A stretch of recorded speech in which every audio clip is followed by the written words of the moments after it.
सबको जय मसीह की।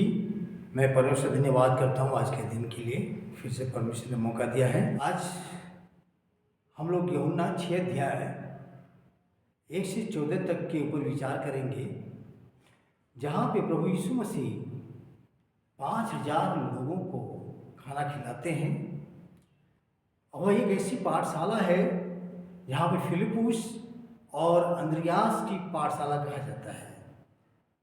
लेकिन इस पाठशाला में अंद्रियास की विचारधारा एक अलग है। वो सोच रहा है कि जब बहुत कुछ होगा 5,000 लोगों के लिए खिलाने के लिए, तभी हम कुछ कर पाएंगे। लेकिन अंद्रियास भी उसी पाठशाला में है और उसके अंदर एक अलग सही विचार है। उसने देखा कि एक लड़के के पास कुछ है, वही ला करके प्रभु के हाथों में दे देता है। इसका तात्पर्य यह है कि जो कुछ हमारे पास है, थोड़ा से भी थोड़ा, उसे लाके परमेश्वर के हाथ में समर्पण कर देना चाहिए। और उसमें प्रभु यीशु आशीष देते हैं, प्रभु यीशु दुआ मांगते हैं और सच में वो बहुत आयत हो जाता है। और वहाँ ऐसी घटना देखने को मिलती है जिसमें अंद्रियास की पाठशाला हमें देखने को मिलता है कि उसका पहली बात जो पाठशाला में थी अंद्रियास के, परिवर्तित विचारधारा। और इस परिवर्तित विचारधारा में हम देखते हैं कि किस प्रकार से उसने ले आकर के 5 रोटी 2 मछलियों को दिया।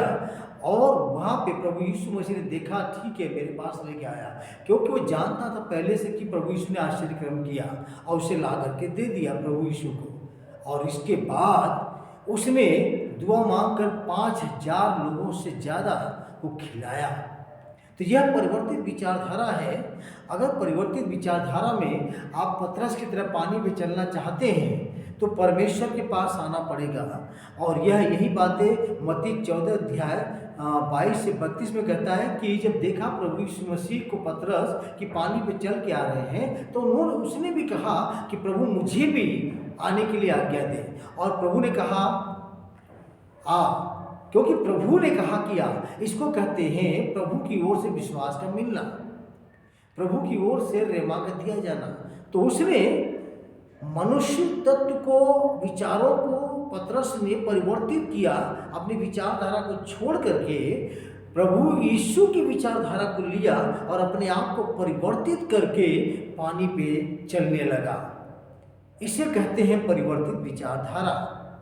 सुप्रियो, हमें भी अपने सकारात्मक विचारधारा में परिवर्तित होकर के जीवन जीना चाहिए, न कि नकारात्मक। अगर नकारात्मक बातें हैं अपने जीवन से निकाल दें और संपूर्ण मन से यहोवा पे भरोसा रखें और प्रभु के आश्चर्य कर्म को अगर देखना चाहते हैं तो सकारात्मक विचारधारा के साथ हम लोगों को आगे बढ़ना चाहिए। जैसे पतरस बढ़ने लगा था, लेकिन जैसे उसने नकारात्मक बातें अपने जीवन में लाया, अपनी मनुष्य भावना को लेके आया और वो डूबने लगा था। इसीलिए हम सकारात्मक विचारधारा को लाएं, क्योंकि गलातियों 6 अध्याय 7 आयत में लिखा है कि मनुष्य जैसा बोता है वैसा ही काटता है, जैसा विचार रखेगा वैसी ही आशीष पाएगा। इसलिए हमें अपनी विचारधाराओं में परिवर्तन लाने की जरूरत है। अंद्रियास की पाठशाला में दूसरी बात थी चमत्कार की विचारधारा। हमें चमत्कार की दृष्टि से हमेशा देखना चाहिए। अपनी नकारात्मक विचारधारा को सकारात्मक विचारधारा में परिवर्तित में बदल देना चाहते हैं और अब हमें अपने विचारों को चमत्कार के दृष्टिकोण से सोचने के लिए प्रशिक्षित करने की ज़रूरत है। हमें अपने आप को रोज़ प्रैक्टिस करें सकारात्मक विचारधारा लाने के लिए। जहाँ पे प्रभु यीशु मसीह ने 5,000 लोगों को खिलाया, वो जानता था कि 5 रोटियां 2 मछलियां काम नहीं आएगी 5,000 लोगों के लिए। वहाँ पे पुरुष 5,000 हैं, बच्चे भी हैं, महिलाएं भी हैं और अधिक हो सकती हैं।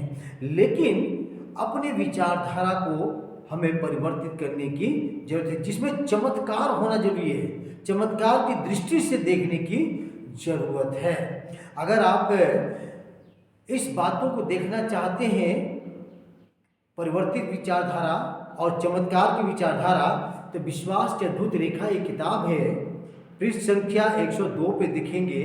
और पृष्ठ संख्या 113, 114, 115, 116 और 121, 122 पे देख सकते हैं कि किस प्रकार से इस किताब के अंदर परिवर्तित विचारधारा और चमत्कार की विचारधारा में परिवर्तित होकर के अद्भुत काम हम कर सकते हैं। सुप्रियो, हम लोगों को कुछ भी करना है, चमत्कार देखना है अपने चर्च में, अपने जीवन में, अपने परिवार के जीवन में, तो हमें परिवर्तित विचारधारा के साथ, चमत्कारी विचारधारा के साथ हमें परमेश्वर के साथ रहने की जरूरत है।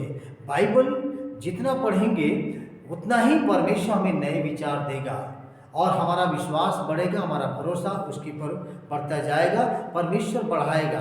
तीसरी बात है वो ये है कि मांग करने वाले विचारधाराओं का फायदा क्या होता है कि जब आप मांगते हैं तो परमेश्वर इफिसियों 3:20 में कहता है, अब जो ऐसा सामर्थी है कि हमारी विनती और समझ से कहीं अधिक काम कर सकता है, उस सामर्थ्य के अनुसार जो हमें कार्य करता है। तो आप सोचिए कि परमेश्वर कितना महान है कि हमारे सोचने समझने से कहीं अधिक वह कार्य करने वाला है। अगर हम थोड़ा अपने विचारों को परिवर्तित करें, चमत्कारी दृष्टि से देखें, तो परमेश्वर अपने मांगने वालों को देता है। वचन कहता है कभी भी निराश नहीं करता है। परमेश्वर कभी भी आपको अलग भावनाओं से नहीं देखता है, बल्कि परमेश्वर चाहता है कि आप जो मांगे वह मिल जाए। जैसे आप अपने परिवार में अपने बच्चों के प्रति हैं कि वो विश्वास योग्यता के साथ आता है, मांगता है और उसे मिलता भी है। इसलिए हम यह बात जाने कि प्रभु यीशु मसीह किस रीति से हमारे जीवन में परिवर्तन लाना चाहता है, क्योंकि हमने आज यहाँ पे अंद्रियास की पाठशाला में 3 बातों को देखा है। परिवर्तित विचारधारा, दूसरा चमत्कारी विचारधारा और मांग करने वाले विचारधाराओं का फायदा। इससे हम अपने जीवन में परिवर्तित करके तमाम आशीषों प्राप्त कर सकते हैं। परमेश्वर हम सबको बहुत ऐसे आशीष दे।